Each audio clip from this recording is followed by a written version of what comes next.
폭락이 반드시 온다고 생각하신다면 지금 당장 월세로 이사를 가시고 여기에 몰빵을 해서 인생 역전하시면 됩니다. 부동산 대폭락 하락장에서 기회를 잡는 방법을 오늘 화끈하게 알려드리겠습니다. 그러니까 좋아요 꾹 한번 눌러주세요. 모발. 일단 정확하게 말씀드리면 지금은 하락 거래가 나오는 거지 하락장이 아닙니다. 사람들이 언론 기사만 보고 하락 거래 위주로 쓴 부동산 하락장이란 자극적인 타이틀에 다들 웅크리고 있습니다. 국지적인 기사로 전체 시장을 정의하는 것은 앞뒤가 안 맞는 겁니다. 지역마다 사이클이 다 틀린 건데 지금까지는 함께 움직였던 게 아주 비정상적이었던 거죠. 하락장의 가장 큰 요소인 미분양 데이터가 크지 않습니다. 입주 물량이 없기 때문에 하락장의 요소가 충족되어 있지 않은 거죠. 지금 가격이 하락하는 것은 사람들의 마음이 딸랑딸랑하기 때문입니다. 인간의 마음은 갈대이기 때문에 하락한다고 생각하면 절대로 부동산을 사지 않습니다. 우리는 부동산 투자를 하면서 상승을 할 때와 하락을 할 때를 항상 염두에 두고 투자를 해야 합니다. 플랜 A가 있으면 플랜 B가 있어야 해요. 머릿속에는 항상 변화무쌍한 상황들이 잘 정리가 되어 있어야 합니다. 상승장의 큰 파도를 타려면 최대한 많이 부동산을 보유하고 준비하고 있다가 상승장의 큰 파도를 타야 자산을 튀길 수 있다고 말씀드렸습니다. 근데 하락장이 왔을 때는 어떻게 대처를 해야 할까요? 그냥 존버만이 답일까요? 말이 존버지 그 지옥같은 시간을 견디는 것은 정말 힘듭니다. 그래서 묶여있는 투자금이 정말 중요한 거고요. 무피, 풀피 투자가 단순히 투자금이 들어가지 않아서 좋은 게 아니에요. 투자금이 묶여있지 않아서 오랫동안 기다릴 수 있는 겁니다. 내일부터 당장 폭락이 온다면 여러분들은 어떻게 하실 건가요? 다음 달부터 갑자기 세계적인 대공황이 오고 말도 안 되는 금리 인상, 초특급 울트라 스텝으로 한 번에 2~3%씩 금리를 올리면서 한국의 경제도 갑자기 무너지기 시작하면서 부동산이 폭락합니다. 역대급으로 큰 하락장의 쓰나미가 밀려오는 거죠. 다 쓸어버리는 겁니다. 올라가는 상승장 파도가 아닌 죽어나가는 무서운 쓰나미인 거죠. 상승장을 아무나 탈 수 없듯이 하락장 또한 아무나 버틸 수 없는 겁니다. 마음의 준비를 하고 있는 사람과 아무 생각 없이 하락장을 맞는 사람은 대처하는 자세가 틀린 거예요. 자산을 많이 가진 사람은 상승장에서 자산을 튀겼지만 하락장에서는 자산을 잃게 됩니다. 어떻게 대처를 하느냐에 따라서 그 시기는 위기와 기회로 나눠지는 거예요. 지금 부동산이 하락한다고 떨어지면 집을 산다고 합니다. 무슨 돈으로 폭락한 집을 살 수 있을까요? 일반 사람들은 전세 보증금이 전 재산이고 만기가 돼서 이사를 가야 내가 피땀을 흘리면서 번 돈을 그때야 한번 만나보게 됩니다.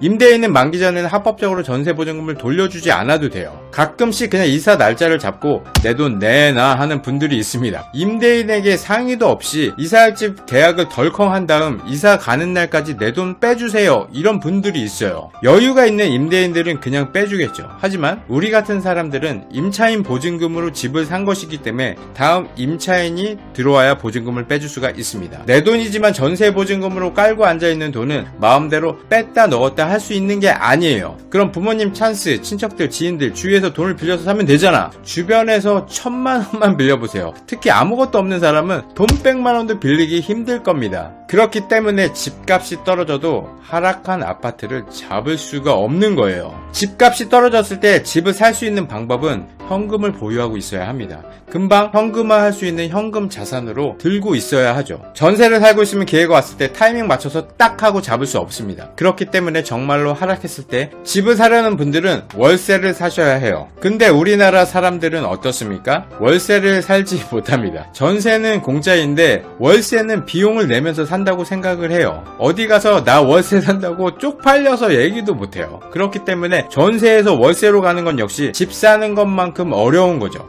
그래서 결국 폭락이 와도 집을 살 돈이 없어서 살 수가 없는 거예요. 아니야, 난 월세로 갈 수 있어. 그런 간절한 사람도 있겠죠. 그럼 월세로 가서 장전하고 있다가 타겟이 나타나면 조준하고 방아쇠를 당기면 돼요. 총을 쏴야지 뭐라도 잡는 거지. 부동산은 이제 거품이 빠질 거라고 하는데 그렇게 되려면 뉴스에서는 매일 집값 폭락 뉴스가 쏟아져야 합니다. 강남 다주택자 중에 극단적인 선택을 했다는 기사가 나오죠. 건설사가 분양에 실패를 해서 미분양이 증가된다. 경매로 낙찰받아서 집에 들어갔는데 끔찍한 폭탄 현장이었다, 이런 기사도 나옵니다. 집을 팔겠다는 사람은 많은데 사겠다는 사람들은 없어요. 입주 물량은 쏟아져 나옵니다. 그런 상황이 되어야 우리가 기대하는 부동산 폭락이 오는 겁니다. 도대체 어느 정도가 폭락입니까? 30%? 50%? 반토막은 나야지 폭락입니다. 10% 정도는 그냥 조정이에요. 30에서 50% 폭락이 온 상황에서 사람들은 어떻게 합니까? 지금 폭락이야, 집 사자 라고 남편은 말합니다. 그럼 와이프가 말하죠. 당신 미쳤어. 더 떨어질 텐데 지금 집을 사면 어떻게 하려고 그래? 주위 친척, 지인들 전부 조금만 더 기다렸다가 사라고 합니다. 지금 집 샀다가는 빙다리 핫바지 되는 거야. 정신 차려. 연이어 나오는 언론의 부동산 하락 뉴스와 미분양 기사는 그렇게 사람들의 매수 심리를 저 먼 곳 상승장의 끝자락으로 날려버립니다. 우리 한국 사람들은 주위 사람 복제 기능이 있어서 누가 집 사면 따라 사고 누가 집을 팔면 따라 팝니다. 완전 따라쟁이들이에요. 그런 타이밍에 하늘이 정말 좋은 듯 계약 만기가 돌아옵니다. 선택의 순간이죠. 그런 타이밍에 여러분들은 월세로 가실 수 있겠어요? 부동산뿐만 아니라 경제가 개박살 나는 상황입니다. 무서워서 대부분의 사람들은 웅크리게 되죠. 전세의 시세가 떨어져서 집주인한테 시세만큼 보증금을 빼달라고 말해도 저 같은 임대인들은 빼줄 수가 없어요. 부동산으로 수익을 낸 사람들은 현금이 있는 꼬라지를 못 봅니다. 돈이 들어오면 다시 재투자로 이어집니다. 돈이 없어서 빼주지는 못하고 핀또가 나간 임대인들은 이사를 하라고 합니다. 이사를 하면 중개수수료 이사비, 에어컨 이전 설치비, 도시가스 연결 비용 등등 3,400만원은 훌쩍 날라갑니다. 이사 비용도 수요가 많은 시기에는 따블이 되죠. 여름 휴가, 극성수기에 리조트, 펜션이 비싼 이유죠. 싸이 흠뻑쇼, 암표 거래. 가고 싶은 사람은 많은데 자리가 없는 거죠. 서울 아파트 살고 싶은 사람은 많은데 아파트가 부족하니까 비싼 거예요. 모든 게 수요와 공급입니다. 전세 또한 쉽게 움직이지 못합니다. 떨어지면 산다고 생각을 하고 있어도 떨어져도 못 사는 거예요. 그러니까 진짜 하락장에 베팅을 하실 거면 월세로 가서 준비를 하고 계셔야 합니다. 이걸 안 하고 있으면 주댕이만 나불거리는 거예요. 기회는 준비되어 있는 자에게 오는 겁니다. 노무현 정부 때 서울 집값이 폭등했었습니다. 그러나 금융위기 이후 2010년부터 약 5년간은 암흑기였고 하우스 푸어의 시절이었습니다. 집 사면 바보라는 소리를 듣는 시절이었죠. 그때도 30에서 50% 떨어졌지만 무주택자들은 결국 집을 사지 않았습니다. 그때도 떨어지면 산다고 했는데 사지 않았어요. 지방도 마찬가지입니다. 2010년도부터 2015년까지 지방 상승장이었습니다. 서울 수도권은 하락하는데 지방은 완전 폭등이었죠. 그 이후 30에서 50% 폭락을 한 곳도 많았습니다. 지방 사람들도 똑같았어요. 무주택자들은 사지 않았습니다. 오르면 비싸다고 안 사고 떨어지면 더 떨어질까봐 무서워서 안 삽니다. 집을 산다는 것은 리스크를 감당해야 하는 것이고 이 리스크가 두려워서 고민을 하다가 기회는 날아가는 거예요. 전세는 돌려받는 돈이라고 생각을 하니까 마음이 편합니다. 집을 산다는 것은 엄청난 결심으로 하는 거예요. 돈이 있다고 해도 막상 기회가 오면 집을 못 삽니다. 또 집을 사고 싶은데 돈이 없어서 못 삽니다. 떨어져서 몇 억을 싸게 사는 건데도 돈이 없어서 못 사는 거예요. 맨날 똑같아요. 강남 아파트, 강동 아파트, 서울 빌라, 지방 아파트 비싼 순서대로 나열을 해봤습니다. 가격은 강남 아파트 40억, 강동 아파트 20억, 서울 빌라 5억, 지방 아파트 3억. 어느 부동산이 가장 많이 빠질까요? 비싼 게 굴러가는 파이가 크죠. 큰 떡에 콩고물이 많이 붙는 겁니다. 강남 아파트 20억, 강동 아파트 10억, 서울 빌라 2억 5천, 지방 아파트 1억 5천에 산 사람들은 2배가 올랐습니다. 그럼 하락장에서는 반토막이 날까요? 절대 그런 일은 없습니다. 또 모르죠. 역대급 경제 대공황이 온다면 그럴 수도 있겠습니다. 일단 전세가가 받쳐주는 만큼 하방 경직이 있어서 전세가와 매매가의 갭이 큰 부동산이 많이 빠질 겁니다. 갭이 가장 큰 지역이 어디입니까? 강남입니다. 우리나라 부동산은 강남이 리딩을 합니다. 강남 먼저 오르고 서초, 송파, 강동이 그 뒤를 따라 오릅니다. 마포가 올라야 서대문, 은평이 오르는 거죠. 빠지는 건 역시 강남이 리딩을 합니다. 제일 먼저 강남이 빠지는 거예요. 거꾸로 하남이 빠졌으니까 강동이 빠지고 송파, 강남으로 가지 않습니다. 물이 거꾸로 올라가지 않는 것처럼 말이죠. 오르는 폭도 큰 만큼 하락하는 폭도 큽니다. 하락장이 오면 고가 부동산이 많이 빠지는 이유죠. 그럼 덜 빠진 내 부동산을 팔고 많이 빠진 상급 부동산으로 갈아타는 최적의 기회인 거예요. 힘든 하락장이 지나면 상승장이 오지만 계속 하락하는 하락장에는 존버하는 게 쉽지는 않습니다. 빠지는 것만큼의 크기들이 있습니다. 우리는 상승장에 투자를 해서 부동산을 샀습니다. 그럼 하락장에는 어떻게 투자를 합니까? 저 같은 부동산 투자자는 하락장에서는 완화된 매수를 최대한 레버리지해서 투자를 합니다.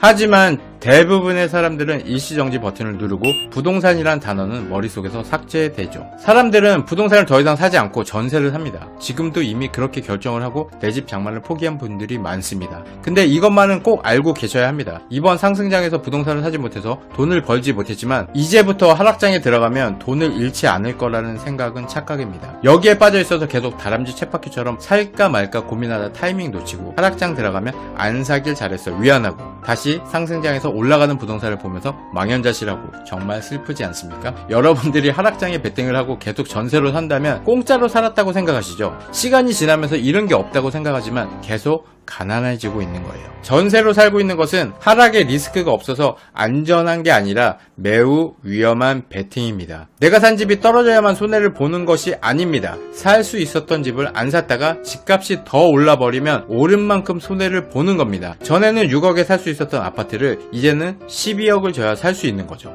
같은 물건을 더 비싸게 주고 사야 하는 것도 손해입니다. 이걸 빨리 깨달아야 합니다. 부동산 투자는 안 해도 되니까 내 집 장만 하나는 꼭 하세요. 어차피 본인이 투자에 큰 관심이 없고 여유 자금이 있으면 욕심내지 말고 실거주 기준 지금 조금 떨어진 가격에 싸게 집을 사시면 됩니다. 지금 조정이 있기 때문에 고점 대비 싸게 사는 거예요. 그런데 집값이 앞으로 더 떨어질 것 같고 지금은 미친 집값이라 억울해서 지금 가격에는 못 산다는 분들이 있죠. 거의 다 이렇게 생각을 하실 겁니다. 반토막은 아니더라도 30% 정도 빠지면 꼭 살게요 라고 생각하시는 분들은 꼭 월세로 이사를 가십시오. 보증금은 최소로 해놓고 전세자금 대출 다 상환하고 준비하고 계셔야 합니다. 월세 비싼 집 가시면 안 됩니다. 주거 환경에 눈높이를 낮추시고 최대한 싼 곳으로 월세를 아끼면서 모으고 계셔야 합니다. 그렇게 준비하고 계시다가 가격이 떨어지면 욕심을 버리세요. 바닥을 맞추는 건 힘듭니다. 반토막은 절대 기다리지 마세요. 절대 그렇게 안 떨어집니다. 내가 이 정도면 살 수 있다고 기준을 세워두시는 게 가장 중요합니다. 기준이 없으면 살까 말까 망설이다가 또 놓치게 되는 거예요. 기다렸다가 정하신 가격이 오면 사셔야 합니다. 이게 진짜 가격이 빠지면 살 수 있는 준비입니다. 말로만 떨어지면 산다고 하지 마시고 하락장에 베팅을 할 것이라면 반드시 월세로 이사 가서 준비를 하고 계세요. 그리고 내 집 장만을 이미 하신 분들은 투자로 딱 한 건만 해서 깔고 앉아있는 자산이 아닌 더 이상 사이버머니가 아닌 현물을 직접 만져보시기 바랍니다. 더 이상 떨어지지 않는 부동산도 찾아보면 많습니다. 그런 부동산을 전세가 정도에 사시면 하락장에서도 큰 리스크 없이 수익을 낼 수 있어요. 부동산 경매는 원래 하락장에서 하는 겁니다. 상승장에서 갭으로 많이 담는 거고요. 요즘은 부동산 데이터를 너무 쉽게 찾아볼 수가 있어서 남들과 똑같이 움직이면 남들과 다르게 성공할 수 없습니다. 세상은 돈이 없어서 괴롭고 하기 싫은 일을 해야 해서 괴롭고 싫은 인간들을 매일 봐야 하는 고통으로 가득하지만 한편 그것을 극복하는 일로도 가득 차 있습니다. 가난하게 태어난 것은 당신의 실수가 아니지만 죽을 때도 가난한 건 당신의 실수입니다. 오늘 영상이 유익하셨다면 좋아요 한번 꾹 눌러주세요. 최원별님TV 구독자분들의 경제적 자유를 응원합니다.